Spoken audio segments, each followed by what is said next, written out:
A very good morning to all of you. स्वागत करता हूं आपका अपना यूट्यूब चैनल मैथ अड्डा सारण में। चलिए फिर मैं हाजिर हो गया एक नया सेशन लेके।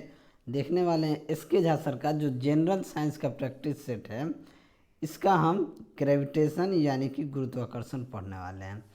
तो गुरुत्वाकर्षण से रिलेटेड बहुत सारे प्रश्न हैं जो एग्ज़ाम में पूछे जाते हैं, हम वही सब करने वाले हैं। तो चलिए, अगर आप हमारे चैनल पर नए हैं तो चैनल को सब्सक्राइब कर लीजिए, साथ ही साथ बेल आइकन को दबा लीजिए ताकि हम कोई भी वीडियो अपलोड करें उसका नोटिफिकेशन आप तक मिलता रहे। और टेलीग्राम चैनल से नहीं जुड़े हैं तो लिंक आपको डिस्क्रिप्शन में मिल जाएगा, आप टेलीग्राम चैनल से जुड़ जाइए, वहाँ इन सभी का PDF में डाल देता हूँ।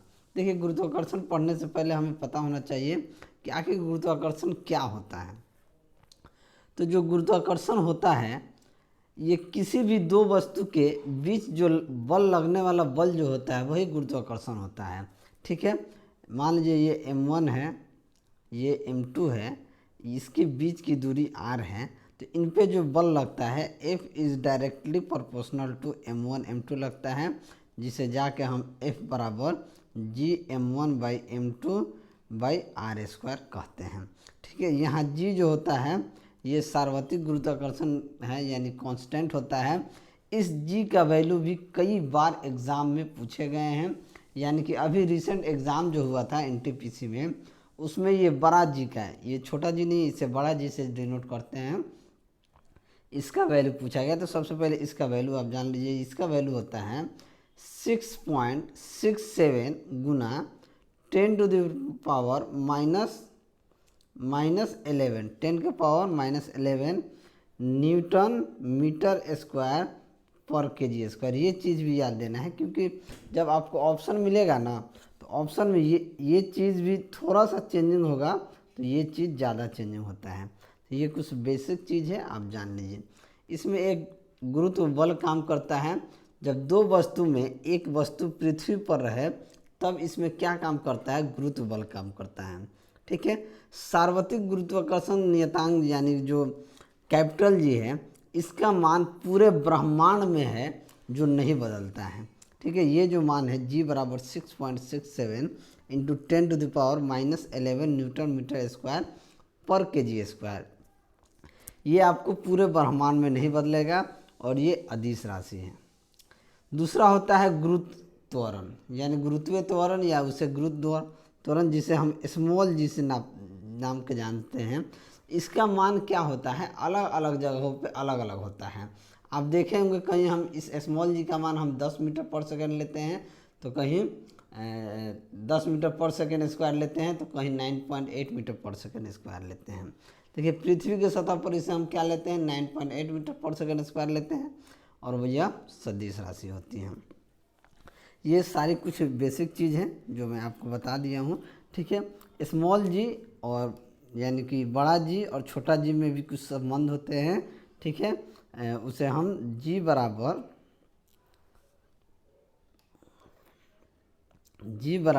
GM/R² से मानते हैं। ठीक है, इसके बाद स्मॉल G के मान में परिवर्तन जो होता है वो 3 केस के अंदर होता है। एक केस होता है कि पृथ्वी की सतह से ऊंचाई के कारण, दूसरा होता है पृथ्वी के सतह से गहराई के कारण, और तीसरा होता है पृथ्वी के घूर्णन गति के कारण। ठीक है, एक और चीज़ मैं यहीं पे बता दूं आपको कि क्या होता है कि ध्रुव पर गुरुत्वीय त्वरण का मान विषुवत रेखा की तुलना में अधिक होता है। ये चीज़ बहुत इम्पोर्टेंट, मान लीजिए इस तरीके से मैं एक डिनोट कर दूं, तो ये विषुवत रेखा है, इसे अगर हम विषुवत रेखा कहें, इसे ध्रुव कहें, ये ओरिजिन है। तो ये चीज़ में आप क्या जान लीजिए कि विषुवत ध्रुव पर गुरुत्वीय त्वरण का मान विषुवत रेखा की तुलना में अधिक होता है, और विषुवत रेखा से ध्रुव की ओर जाने पर गुरुत्वीय त्वरण का मान बढ़ेगा, और ध्रुव से विषुवत रेखा की ओर आने पर गुरुत्वीय त्वरण का मान घटता है। ये आप मान लीजिए। ठीक है, ये भी डायरेक्ट क्वेश्चन यहाँ से बनते हैं। इसमें एक और चीज़ है, प्लायन वेग होता है, एक कक्षीय वेग होता है। प्लायन वेग भी पे न्यूमेरिकल क्वेश्चन पूछे जाते हैं। V बराबर VE बराबर, इसको V प्लायन वेग कहते हैं, यानी एस्केप वेलोसिटी। क्या कहते हैं, एस्केप वेलोसिटी बराबर होता है 2 स्मॉल G कैपिटल R। एक होता है ऑर्बिटल वेलोसिटी यानी कि vo, ये होता है √gm/r। ये सारे इम्पोर्टेंट हैं। और एक डायरेक्ट क्वेश्चन पूछता है कि पलायन वेग और कक्षीय वेग का अनुपात क्या होता है, यानी एस्केप वेलोसिटी और ऑर्बिटल वेलोसिटी का अगर अनुपात पूछे तो आप √2:1 कह देंगे। ये डायरेक्ट क्वेश्चन पूछते हैं यहाँ से कि पलायन वेग और कक्षीय वेग का अनुपात क्या होता है, तो ये होता है √2:1। ई पहले आता है तो पहले रहेगा, ओ बाद में आता है तो बाद में रहेगा, ऐसे याद रखिएगा। ई पहले ओ बाद में, ई पहले ओ बाद में, यानी कि एस्केप वेलोसिटी पहले आएगा, उसके बाद ऑर्बिटल वेलोसिटी आएगा। तो ये कुछ चीज़ें हैं जो आपको जानना था, ठीक है। चलिए, और फार्मूला यहाँ पे आपने देख ही लिया, F=gm1m2/r², ये मेन फार्मूला है। न्यूमेरिकल, मैक्सिमम न्यूमेरिकल इस पे पूछे जाते हैं। चलिए क्वेश्चन को हम देखते हैं, ऑब्जेक्टिव क्वेश्चन। आज का क्वेश्चन है कि किसी वस्तु पर लगने वाले गुरुत्वाकर्षण बल को क्या कहा जाता है। तो किसी वस्तु पर लगने वाले गुरुत्वाकर्षण बल को भार कहते हैं। तो ऑप्शन ए क्या हो जाएगा, आपका सही आंसर हो जाएगा। चलिए अगला क्वेश्चन देखते हैं कि विकल्पों में उल्लिखित तत्वों में से कौन सा गुरुत्वाकर्षण के सार्वभौमिक नियम द्वारा समझाया नहीं गया है।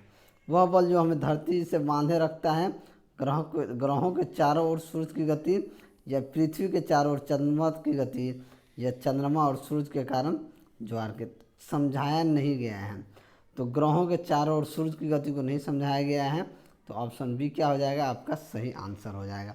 मैं आपको एक चीज़ बताना भूल गया, जो कि मैं अभी आपको बता देता हूँ। जो गुरुत्वाकर्षण बल होता है ना, गुरुत्वाकर्षण बल एक कमज़ोर अच्छी मौलिक बल होता है, बहुत मतलब कमज़ोर होता है। जो ब्रह्मांड में क्या होता है कि प्रत्येक कण या पिंड के बीच उनके द्रव्यमान के कारण लगता है, एकदम बहुत क्षीण बल होता है, कमज़ोर बल होता है, ठीक है। ये द्रव्यमान के कारण लगता है, ये चीज़ जान लीजिए, ठीक है। निम्न में से डैश एक कमज़ोर बल है। तो कमज़ोर बल कौन हो जाएगा, तो गुरुत्वाकर्षण बल। क्या अभी हमने बताया है कि बहुत क्षीण बल होता है। तो ऑप्शन बी आपका सही आंसर हो जाएगा। देखिए ये भी क्वेश्चन आ गया कि गुरुत्वाकर्षण नियतांक यानी बड़ा जी का मान क्या होता है। तो हम जानते हैं 6.67 × 10⁻⁻11 न्यूटन मीटर स्क्वायर पर केजी स्क्वायर। तो ऑप्शन डी क्या हो जाएगा, आपका सही आंसर हो जाएगा। वीडियो अगर आपको अच्छा लगे तो लाइक ज़रूर कीजिएगा। अगला क्वेश्चन है कि ब्रह्मांड में किन्हीं दो निकायों के बीच गुरुत्वाकर्षण बल डैश पर निर्भर करता है। देखिए गुरुत्वाकर्षण बल उसके किसी भी दो वस्तुओं के बीच के द्रव्यमान पे निर्भर करता है। किस पे निर्भर करता है, द्रव्यमान पे। तो उनके द्रव्यमानों के योग पे निर्भर करेगा। तो ऑप्शन डी क्या हो जाएगा, आपका सही आंसर हो जाएगा। चलिए अगला क्वेश्चन देखते हैं कि दो वस्तुओं के बीच की दूरी को यदि दोगुना कर दिया जाए तो इन दोनों के बीच बल पर क्या प्रभाव पड़ेगा। देखिए दो वस्तु के बीच की दूरी को अगर दुगना कर दिया जाए, दूरी मतलब कि r, अगर इसको हम दुगना कर देंगे तो गुरुत्वीय बल के गुणन में दो वस्तु के बीच की दूरी यही है। मान लीजिए ये m1 है, ये m2 है। अगर इन दोनों के बीच की दूरी को अगर हम दुगना कर देंगे, मान लिया हम दुगना कर दिए, अगर पहले r था अब 2r कर दिए, यही कर देंगे, तो अब क्या इफेक्ट पड़ेगा इसके बीच बल पर, यानी कि F बराबर क्या होता है Gm1m2/r², यानी कि गुरुत्वीय बल के 4 के गुणन में कम हो जाएगा। यानी कि क्या हो जाएगा, इसको दोगुना कर देंगे तो पहले r था, अगर 2r कर देंगे तो ये क्या हो जाएगा 1/4 हो जाएगा। 1/4 Gm1m2/r², यही होगा। यानी कि गुरुत्वीय बल के 4 के गुणन में कम हो जाएगा। 1/4 के गुणन में क्या हो जाएगा, कम हो जाएगा। तो ऑप्शन डी क्या हो जाएगा, आपका सही आंसर हो जाएगा। चलिए अगला क्वेश्चन देखते हैं। अगला क्वेश्चन आपका है कि ब्रह्मांड में प्रत्येक वस्तु एक अन्य वस्तु को एक बल के साथ आकर्षित करती है जो डैश के वर्ग के विपरीत अनुपातिक होता है। तो क्या होता है, उनके मध्य दूरी के विपरीत होता है, उनके मध्य की दूरी के विपरीत होता है। तो ऑप्शन सी क्या हो जाएगा, आपका सही आंसर हो जाएगा। चलिए अगला क्वेश्चन देखते हैं कि किन्हीं दो कथनों ए और बी में से कौन सा कथन सत्य है, गुरुत्वाकर्षण बल क्या है। यानी दो वस्तुओं के द्रव्यमान के गुणन का सीधा अनुपातिक है, दो वस्तुओं के बीच की दूरी के वर्ग के सीधे अनुपातिक है। तो देखिए केवल ए जो है यही सत्य है कि दो वस्तुओं के द्रव्यमान के गुणन का सीधा अनुपातिक है, यानी कि F is directly proportional to m1 m2 होता है। यहाँ जब कांस्टेंट आता है तब जाके m1 m2 by r square हो जाता है। तो केवल ऑप्शन ए आपका सही आंसर होगा, बी असत्य होगा। चलिए अगला क्वेश्चन कि सार्वत्रिक गुरुत्वाकर्षण नियतांक जी का एसआई मात्रक क्या होता है। तो एसआई मात्रक होता है न्यूटन मीटर स्क्वायर पर केजी स्क्वायर, यानी कि ऑप्शन बी क्या हो जाएगा, आपका सही आंसर हो जाएगा। अगला क्वेश्चन देखते हैं कि निम्न में से कौन सा प्लेनेटरी बॉडीज के लिए केपलर के नियमों में से एक सही है। तो केपलर के नियम कौन सा सही है, तो ये कक्षीय ऑर्बिटल अवधि के ग्रह के द्रव्यमान पर निर्भर नहीं करता है। तो ऑप्शन डी क्या हो जाएगा, आपका सही आंसर हो जाएगा। चलिए अगला क्वेश्चन देखते हैं कि ब्रह्मांड में प्रत्येक वस्तु एक बल के साथ प्रत्येक अन्य वस्तु को आकर्षित करती है, जो होता है वो क्या होता है, उनके द्रव्यमान के गुणन के अनुपातिक और उनके बीच की दूरी के वर्ग के व्युत्क्रमानुपाती होता है। यानी F is directly proportional to m1 m2 by r square. इसके डायरेक्टली द्रव्यमान के गुणन का अनुपातिक होता है और इसके दूरी के बीच के क्या होता है, वर्ग के व्युत्क्रमानुपाती होता है। तो ऑप्शन ए क्या हो जाएगा, आपका सही आंसर हो जाएगा। अगला क्वेश्चन देखते हैं कि दो वस्तुओं में से एक का द्रव्यमान दुगना हो जाने पर दोनों वस्तुओं के बीच लगने वाले गुरुत्वाकर्षण बल में क्या परिवर्तन हो। अब देखिए मान लीजिए एक m है, m1 रह गया, 2 को हम m2 कर दिए, उनके बीच लगने वाले गुरुत्वाकर्षण में क्या प्रभाव पड़ेगा। तो देखिए F बराबर क्या होता है, जी एम वन m2 बट्टा आर स्क्वायर। तो ये क्या हो जाएगा, जी m1 गुना 2m2 बट्टा आर स्क्वायर। तो ये हो जाएगा 2g m1 बट्टा आर स्क्वायर, यानी कि क्या हो जाएगा, वो दुगना हो जाएगा, गुरुत्वाकर्षण बल क्या हो जाएगा, दोगुना हो जाएगा। तो ऑप्शन ए क्या हो जाएगा, आपका सही आंसर हो जाएगा।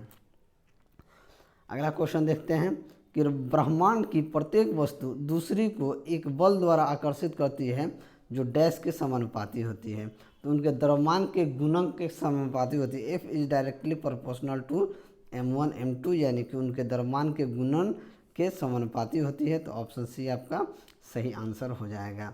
अगला क्वेश्चन देखते हैं, यदि दो वस्तुओं के द्रव्यमान को 3 गुना कर दिया जाए तो दोनों वस्तुओं के बीच बल क्या होगा।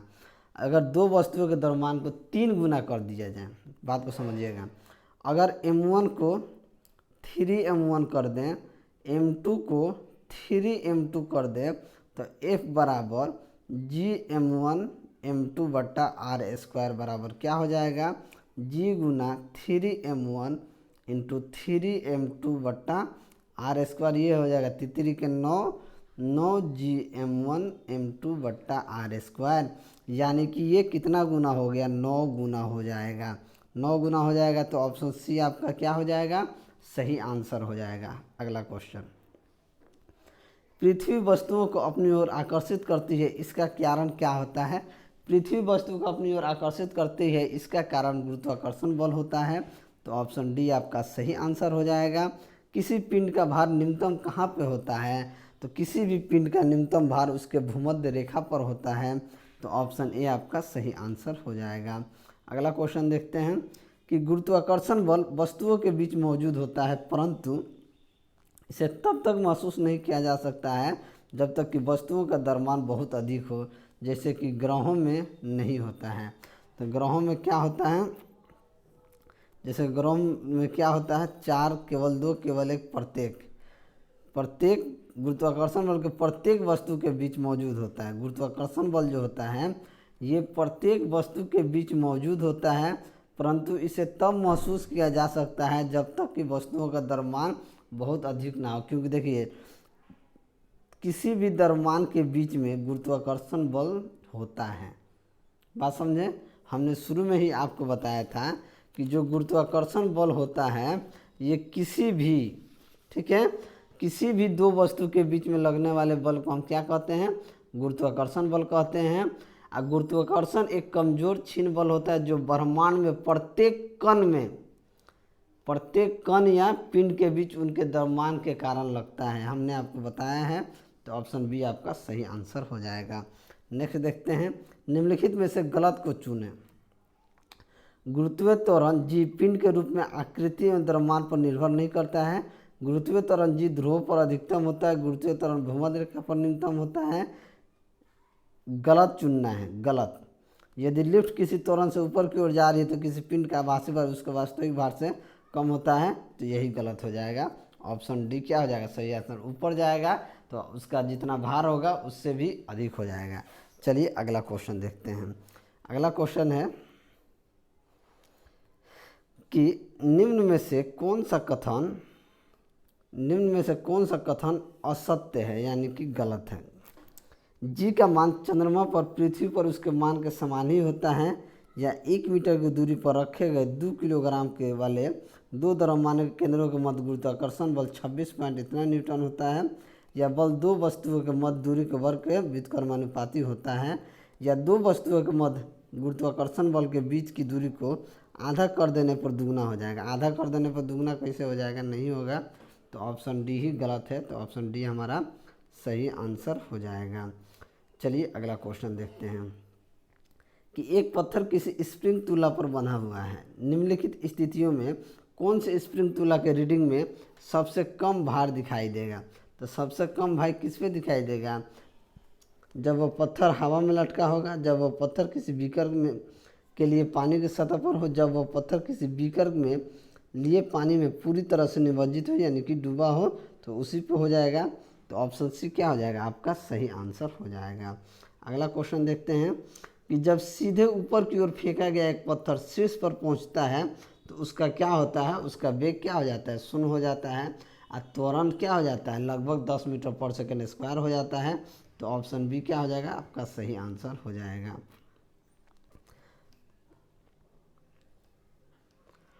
कब कहा जाएगा कि पिंड मुक्त रूप से गिर रहा है, कब कहा जाएगा कि पिंड मुक्त रूप से गिर रहा है, जब इस पर केवल गुरुत्व बल कार्य कर जाए, यानी आप छोड़ दीजिए सिर्फ गुरुत्वीय बल उस पर कार्य करता हो, तभी हम कह सकते हैं कि मुक्त रूप से गिर रहा है। तो ऑप्शन सी क्या हो जाएगा आपका सही आंसर हो जाएगा। अगला क्वेश्चन देखते हैं, एक व्यक्ति लिफ्ट के अंदर वजन पैमाने पर खड़ा है और लिफ्ट ऊपर की तरफ तेज़ी से चलना शुरू की है, तेज़ी से चल रही है, तो क्या हो जाएगा, पैमाना पे वजन क्या हो जाएगा अधिक हो जाएगा। जब ऊपर जाएगा ना स्पीड से, तो आप 15 किलो को होंगे तो 16 किलो 17 किलो हो जाएंगे, यानी वजन अधिक हो जाएगा। तो ऑप्शन ए क्या हो जाएगा आपका सही आंसर हो जाएगा। अगला क्वेश्चन देखते हैं, एक वस्तु पर लगाए गए गुरुत्वाकर्षण बल को क्या कहा जाता है। वस्तु पर लगाए गए गुरुत्वाकर्षण बल को वजन कहा जाता है। तो ऑप्शन सी क्या हो जाएगा आपका सही आंसर हो जाएगा। अगला क्वेश्चन देखते हैं कि आसमान की ओर फेंका गया पत्थर पृथ्वी की ओर वापस क्यों आता है। आसमान की ओर फेंका गया पत्थर पृथ्वी की ओर क्यों आता है, क्योंकि एक बल होता है जिसे गुरुत्वाकर्षण बल कहते हैं, इसे कहाँ खींच लेता है, ज़मीन की तरफ खींच लेता है। अरे गुरुत्वाकर्षण बल इस पत्थर को ज़मीन की तरफ खींच लेता है, तो एक बल होता है जो इसे भूमि की ओर खींच लेता है। तो ऑप्शन डी क्या हो जाएगा आपका सही आंसर हो जाएगा। अगला क्वेश्चन देखते हैं, जब एक वस्तु ऊपर की ओर फेंके जाने पर अपने शीर्ष पर पहुंचती है तो उसका क्या होता है। जब शीर्ष पर पहुंचती है तो क्या होता है, वेग शून्य होता है और इसका त्वरण शून्य होता है, नहीं, वेग शून्य होता है और इसका त्वरण लगभग 10 मीटर पर सेकेंड स्क्वायर हो जाता है। तो ऑप्शन बी आपका सही आंसर हो जाएगा। अगला क्वेश्चन देखते हैं कि गुरुत्व जनित त्वरण को कैसे दर्शाया जाता है। तो गुरुत्व त्वरण को स्मॉल अंग्रेजी के छोटका जी से कहते नहीं है, अंग्रेजी के छोटका जी से दर्शाते हैं। तो ऑप्शन बी क्या हो जाएगा आपका सही आंसर हो जाएगा। चंद्रमा पर आवाज़ क्यों नहीं सुनाई जाती है, सुनी जा सकती है। तो चंद्रमा पर कोई वायुमंडल नहीं है और ध्वनि बिना माध्यम के यात्रा नहीं कर सकती है, इसलिए सुनाई नहीं देता है। तो ऑप्शन सी क्या हो जाएगा आपका सही आंसर हो जाएगा। अगला क्वेश्चन देखते हैं। अगला क्वेश्चन है कि गुरुत्वाकर्षण द्वारा किया गया कार्य किस पर निर्भर करता है? तो गुरुत्वाकर्षण द्वारा किया गया कार्य वस्तु की आरंभिक और अंतिम अवस्थाओं के ऊर्ध्वाधर ऊंचाइयों के अंतर पर करता है। तो ऑप्शन ए क्या हो जाएगा? आपका सही आंसर हो जाएगा। और ये अंतिम क्वेश्चन हम देखेंगे कि गुरुत्वाकर्षण का सार्वभौमिक नियम किस पे लागू होता है? तो किसी भी वस्तुओं के युग्म पे लागू होता है। तो ऑप्शन बी क्या हो जाएगा? आपका सही आंसर हो जाएगा। चलिए आज और कुछ देख लेते हैं। F बराबर GM/m/d² सूत्र में जी को क्या कहते हैं? जी को सार्वत्रिक गुरुत्वाकर्षण स्थिरांक कहते हैं, यानी कांस्टेंट कहते हैं। तो ऑप्शन ए क्या हो जाएगा? आपका सही आंसर हो जाएगा। अगला क्वेश्चन देखते हैं कि निम्नलिखित में से कौन सा कथन गलत है? चंद्रमा पर जी का मान पृथ्वी पर जी के मान के बराबर है, या एक दूसरे से 1 मीटर की दूरी पर रखी हुई दो वस्तुओं के बीच जिनके, ये क्वेश्चन हमने किया है, इसके पहले हमने किया है, ये क्वेश्चन हम कर लिए हैं। ठीक है, आगे चलिए इसको हटा देते हैं। ठीक है, ये क्वेश्चन हम कर लिए हैं। यदि दो कणों के बीच की दूरी बढ़ जाती है तो इनके बीच की गुरुत्वाकर्षण बल पर क्या प्रभाव होता है? यदि दो कणों के बीच की दूरी बढ़ जाएगी तो उनके बीच के गुरुत्वाकर्षण बल पर क्या प्रभाव पड़ेगा? कम हो जाएगा। जब बीच की दूरी बढ़ेगी, ठीक है, तो गुरुत्वाकर्षण बल क्या हो जाएगा? कम हो जाएगा, क्योंकि फॉर्मूला क्या होता है? F बराबर G m1/m1 × m2/r²। अगर ये दूरी है, अगर ये बढ़ेगा तो इसके बल को क्या कर देगा? जिसका हर बड़ा होगा उसका अंश क्या हो जाएगा? उसका छोटा हो जाएगा। अगर ई बड़ा होगा तो ई छोटा होगा, अगर ई छोटा होगा तो ई बड़ा होगा। बात समझ गए? ये स्क्वायर होता क्या हो जाएगा? कम हो जाएगा। तो ऑप्शन बी क्या हो जाएगा? आपका सही आंसर हो जाएगा। अगला क्वेश्चन देखते हैं कि दो वस्तुओं के बीच गुरुत्वाकर्षण बल F है। यदि दोनों वस्तुओं के बीच की दूरी को परिवर्तित किए बिना उनके द्रव्यमान को आधा कर दिया जाए तो गुरुत्वाकर्षण बल क्या हो जाएगा? अगर द्रव्यमान को आधा कर दिया जाए तब क्या होगा? देखिए, पहले m1 था, अब उसे m1/2 कर दीजिए। पहले m2 था, उसके द्रव्यमान को m2/2 कर दीजिए। फॉर्मूला वही लगेगा, F बराबर G m1m2/r²। अब सिर्फ द्रव्यमान, अब G m1/2 m2/2/r², ये क्या हो जाएगा? m1m2 G m1m2/2 2 4, ये 4 नीचे आ जाएगा, 4r², यानी कि F/4 हो जाएगा। क्या हो जाएगा? F/4 हो जाएगा। यानी कि ये तो G m1m2/r² को F कहते हैं नाम, तो F/4 हो जाएगा। तो ऑप्शन डी क्या हो जाएगा? आपका सही आंसर हो जाएगा। चलिए अगला क्वेश्चन देखते हैं, और ये 35 क्वेश्चन लास्ट रहेगा हमारा। पृथ्वी वस्तुओं को अपनी ओर आकर्षित करती है, किसके कारण होता है? तो ये गुरुत्वाकर्षण के कारण होता है। तो ऑप्शन ए क्या हो जाएगा? आपका सही आंसर हो जाएगा। तो चलिए, अगर वीडियो आपको अच्छा लगा हो तो वीडियो को लाइक कीजिए, दोस्तों में शेयर कीजिए। अगर आप हमारे चैनल पर नए हैं तो चैनल को सब्सक्राइब कीजिए। मैं ऐसे ही वीडियो लेकर आपके सामने हाजिर होता रहूँगा। चलिए मिलते हैं अगले वीडियो में, तब तक के लिए जय हिंद।